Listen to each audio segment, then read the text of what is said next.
Tale Ep3. Welcome back to Yokchi-Conscious Spoken Word, Awakening Moment podcast.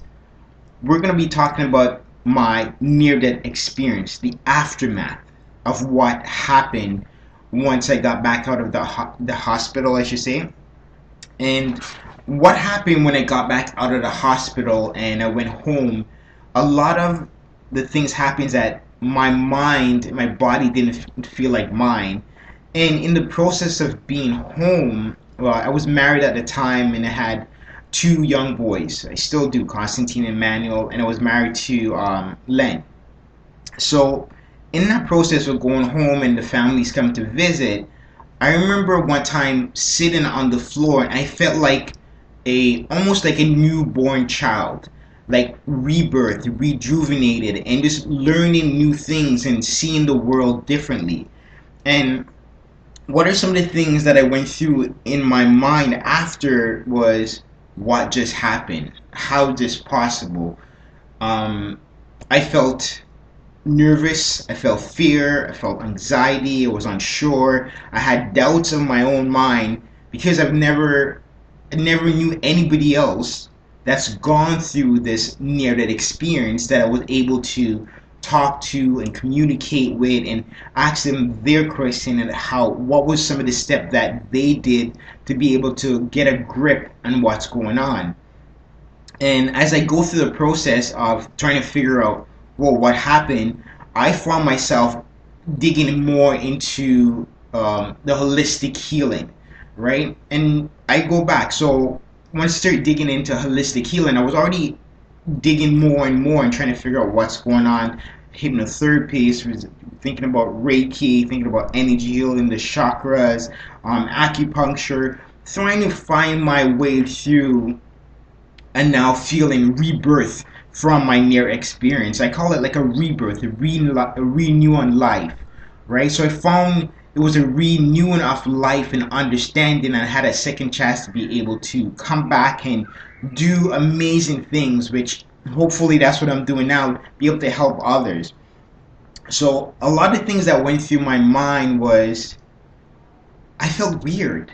I felt weird. I didn't feel like I fit in because there was nobody else that I knew that had gone through it. So in that process of trying to understand my own subconscious mind and understanding what was going on, yes, I was fearful of explaining to others what I saw and what I've gone through. That fear itself made it more difficult because we are naturally programmed to have fear about the things that we don't understand. And that near-death experience was the unknown. A lot of times we fear the unknown, and in this process of going through what my thought process was, it was fear. It was fear-based, didn't know what to say, what to do, didn't understand. So I dig myself into understanding books, understanding science, understanding what was going on, how the body worked. And in that process, I lost myself of like digging deeper and deeper and deeper. It's like going down the Alice in Wonderland, going down the rabbit hole. And as you go deeper into the rabbit hole, you just open up a new whirlwind because you're like, wow, this is far beyond that I expected. And where do I go from here? The one thing that I definitely said that I had the support was Len, my ex-wife. She was amazing. She's already able to. She was a Reiki practitioner. She already gone through a lot of the healing and understanding energy and everything. So she was the one that able to like pinpoint like different ideas, different books to read to be able to get myself through it. So as I got myself through it and understand a little bit more, I said to myself, where am I going with this new renewal of life? What am I going to do with this new body, new purpose? What's my goal plan? And in the process of finding my goal plan, I realized that my mind became even more aware of the things that are around me. I became more aware of the trees. I became more aware of like energy. I became even more aware of body language, how the energy of an individual may beam off, right? And at that moment, I was still a level one Reiki practitioner and looking to upgrade. So then I was able to see the awareness of different energy around people's face or people's body. And as I look more, I was able to like feel their vibration, what they're saying, their thought process. And as I got deeper into it, I realized, wow, their energy itself was almost like it was speaking in its own format, right? So understanding that, and then as I got deeper and deeper, and I did more Reiki healing on other people, in the process of healing myself and understand this near death experience, I was able to do healing and be able to put my hand in it and be able to see what they're going through. I literally see their healing process. If there was a spirit that's coming through, I was able to like tell them exactly what the spirit looked like, or if their past ancestor, and give them more detail on what that was. And at that moment, I didn't realize I was that connected. It's like almost like my spirit was still connected to the other side, and I was still here on the physical world, but I was still able to communicate back and forth. And that was amazing. So that took a while to understand. That took me about 2 years to realize what was going on, because I was still unsure, still have fear. But the more I got into it and more I started to realize, I was able to now connect my vision with their healing and be able to see things. And then I said, you know what, it's time to get into automatic writing. And I got into automatic writing, and then as I got into automatic writing, I started to be able to write, and then my poetry came natural. And as I write more to automatic writing, I started to still be able to connect. And as I connect more, the deeper I went in the rabbit hole, and the deeper I went, the more I realized I still don't know anything, right? So on that path of awakeness after the near-death experience, it was phenomenal one way and mind-blowing the other, and fearful at the same time. So in that process of developing my own subconscious mind and understanding that my mind is a very powerful thing, and it's how you now dig into your mind to be able to unroot a lot of the pain that you've gone through that you never let go of. So then I became a hypnotherapist. But before I even came to hypnotherapist, me and my family picked up and we moved to Greece. So I lived in Greece for a year, and when I lived in Greece for a year, I realized things that was in the Western world that was in Greece, and I lived in the village of Sparta with my kids and my wife at the time. I was able to now even deeply connect to the ground, the earth.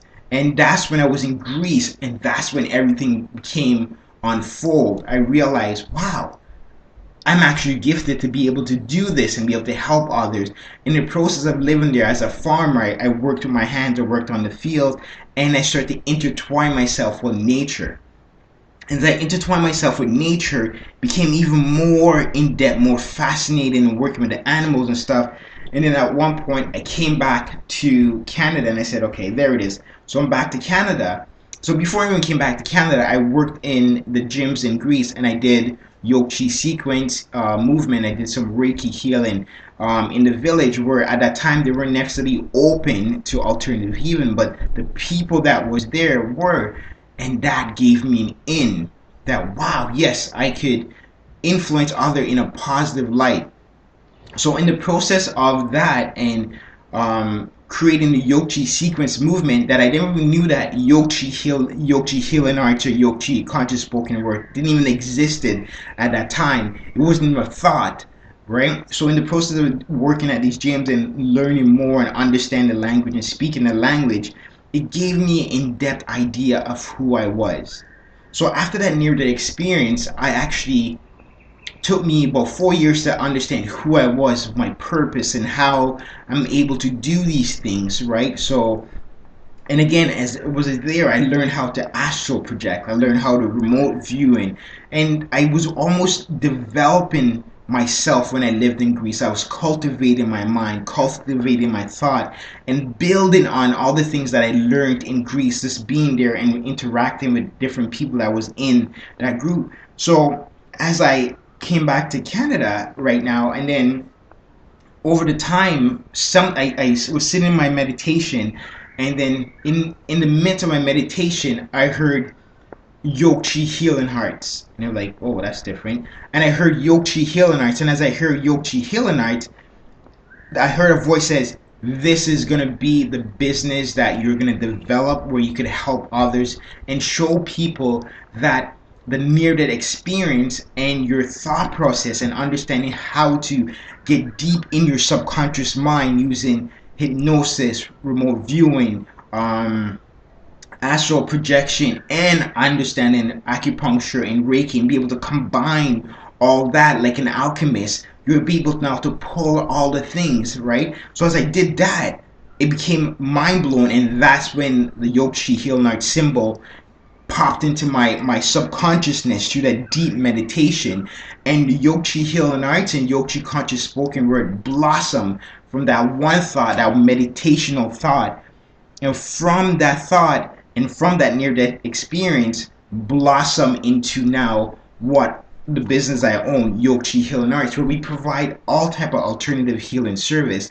And that's powering, because I remember once I came back from my near-death experience, my dad said, you have a bigger purpose, and they sent me back. And that purpose was to build a business so this way I could teach classes and influence others, and how that your subconscious mind, once you understand how to get into it, how powerful it is, that you can make a difference.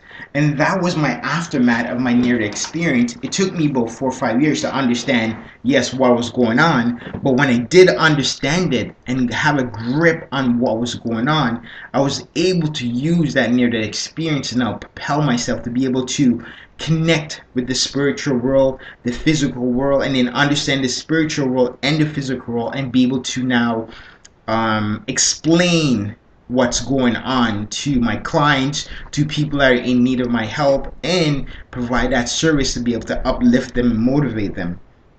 And on that note, it's like, wow, I feel very privileged to be able to have that near-death experience, even though it was challenging.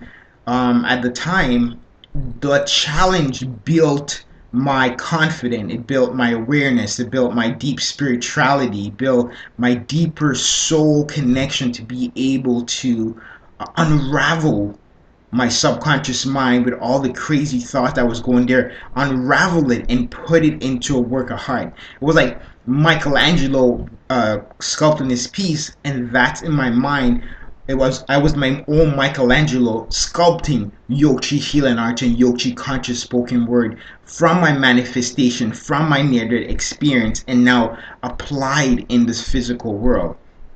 And that was the aftermath of my near-death experience that now propelled me into becoming the best that I could be of myself, and becoming the best alternative healer I know that I'm becoming.